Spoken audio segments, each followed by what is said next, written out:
Hi everyone, welcome to legal mystery simplified. आज के lecture में हम लोग सेक्शन 7 स्टार्ट करेंगे, कंपनीज एक्ट 2013 का। बाकी सारे सेक्शंस हम कर चुके हैं ऑलरेडी, आप रिलेटेड वीडियोस में जाके देख सकते हो। चलिए let's start with section 7, that is incorporation of company. Subsection 1, there shall be fixed with the registrar within whose jurisdiction the registered office of a company is proposed to be situated the following documents and information for registration, namely: Clause A, the memorandum and articles of the company duly signed by all or the subscribers of the memorandum in such manner as may be prescribed. Subsection 1 बोल रहा है company को legally registered करवाने के लिए registrar of companies के पास एक mandatory document submit करना कंपलसरी है। ये सबमिशन उस आरओसी के ऑफिस में होना होता है जिसकी ज्यूरिसडिक्शन में आपकी कंपनी आ रही है, या जो कंपनी का रजिस्टर्ड ऑफिस प्रपोज किया गया है उसमें। क्लॉज ए बोलता है कंपनी का जो मेमोरेंडम ऑफ एसोसिएशन होगा और आर्टिकल ऑफ एसोसिएशन होगा, आरओसी को सबमिट करने होते हैं दोनों। ये डॉक्यूमेंट्स हर सब्सक्राइबर, जितने भी आपके सब्सक्राइबर हैं जिन्होंने शेयर्स लिए हुए हैं, सब्सक्राइब करे हुए हैं, उनका सिग्नेचर मैंडेटरी है, होना चाहिए उन पे। और साइनिंग जिस भी प्रिस्क्राइब लीगल मैनर में बताई गई है रूल्स में, उसी के अकॉर्डिंग होनी चाहिए। तो ये जो स्टेप होता है ये एक प्रूफ होता है कि मेंबर्स ने अपनी कंसेंट दी है इसमें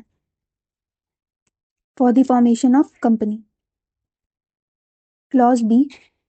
a declaration in the prescribed form may be an advocate, a chartered accountant, cost accountant, or company secretary in practice who is engaged in the formation of company and by a person named in the articles as a director, manager, or secretary of a company, that all the requirements of this act and the rules made thereunder in respect of registration and matters precedent or incidental thereto have been complied with. तो clause B बोलता है एक formal declaration company को file करना होता है। इस declaration में आपको लिखना होगा कि आपने सारे कंपनी के रूल्स, लीगल रूल्स और रिक्वायरमेंट्स जो कंपनीज एक्ट में है वो आपने फॉलो करी हैं। इसके इनकॉर्पोरेशन में कंपनी बनने के टाइम पे कुछ भी इलीगल या डिफेक्टिव नहीं है, ठीक है। ये डिक्लेरेशन आपको देना होता है।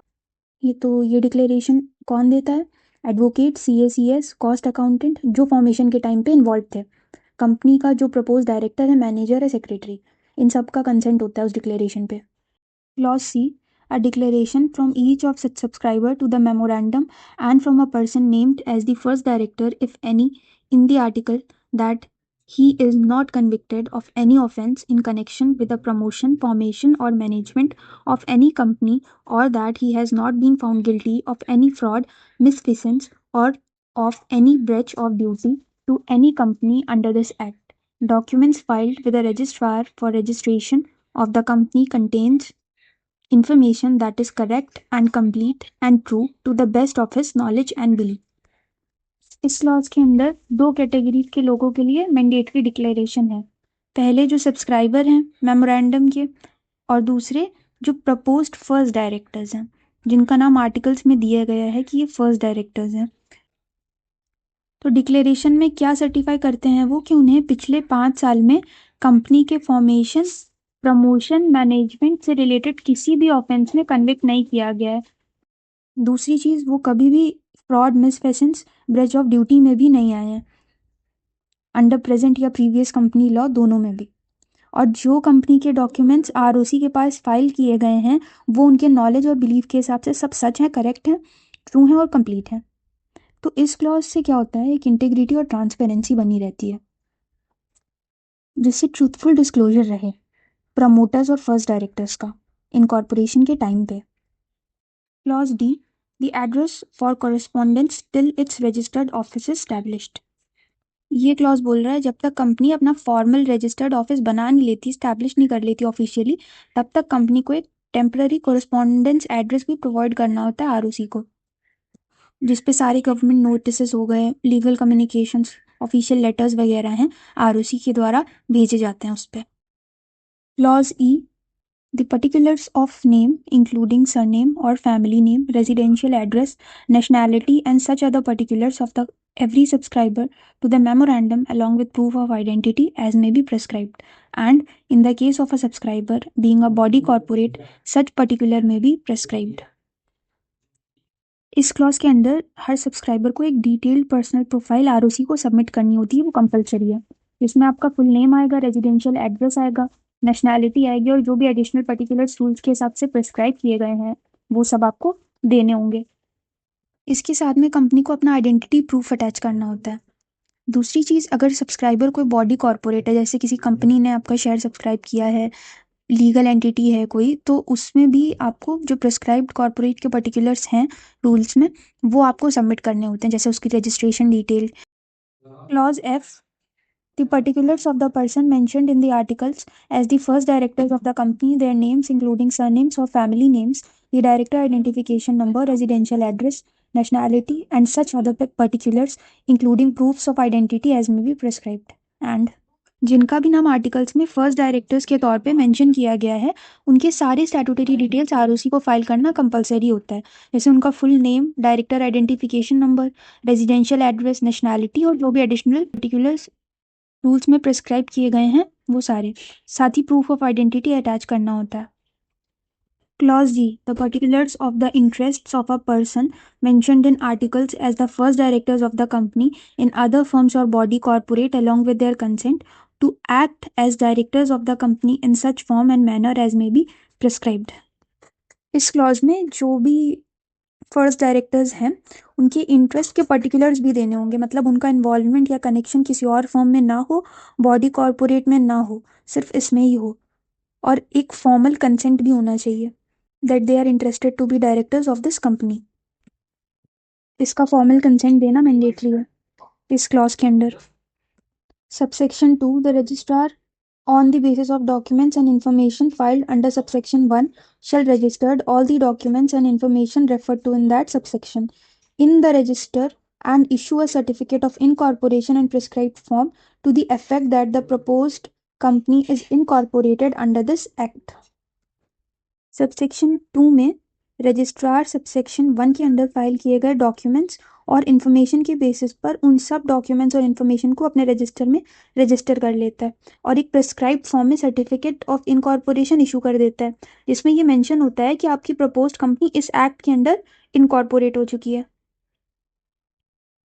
Subsection 3, on and from the date mentioned in the certificate of incorporation issued under subsection 2, the registrar shall allot to the company a corporate identity number which shall be distinct identity for the company and which shall also be included in the certificate.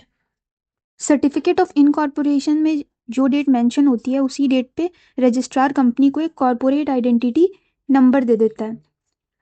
ये CIN company का एक unique identification number होता है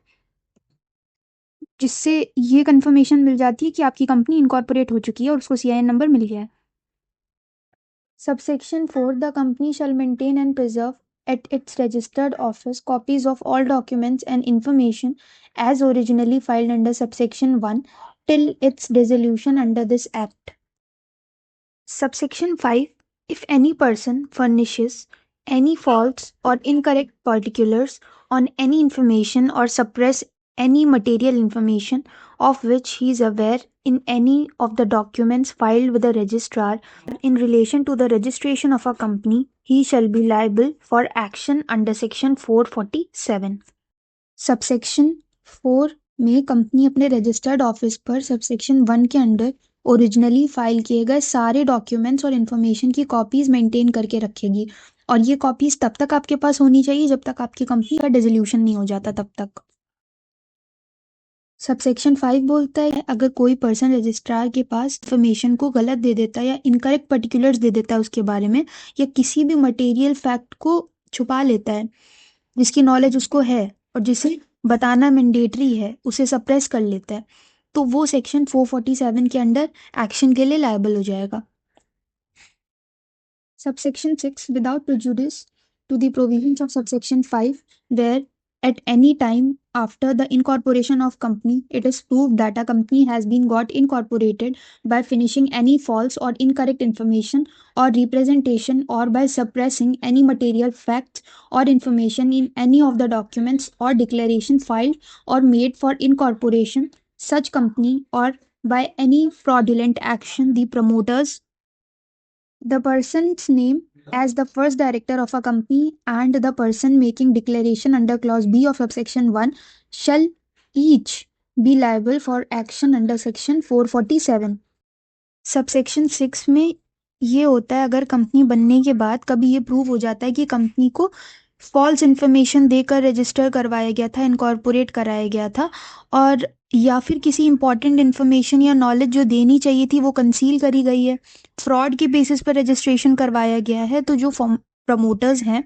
first directors हैं और जिन भी person ने legal declaration दी थी उन सब पर केस फाइल हो जाएगा अंडर सेक्शन 447 फॉल्स इनकॉर्पोरेशन के लिए. Subsection 7. Without prejudice to the provisions of subsection 6, where a company has been got incorporated by furnishing any false or incorrect information or representation or by suppressing any material facts or information in any of the documents or declaration filed or made for incorporation such company, or by any fraudulent action, the tribunal may, on an application made to it on being satisfied that the situation so warrants,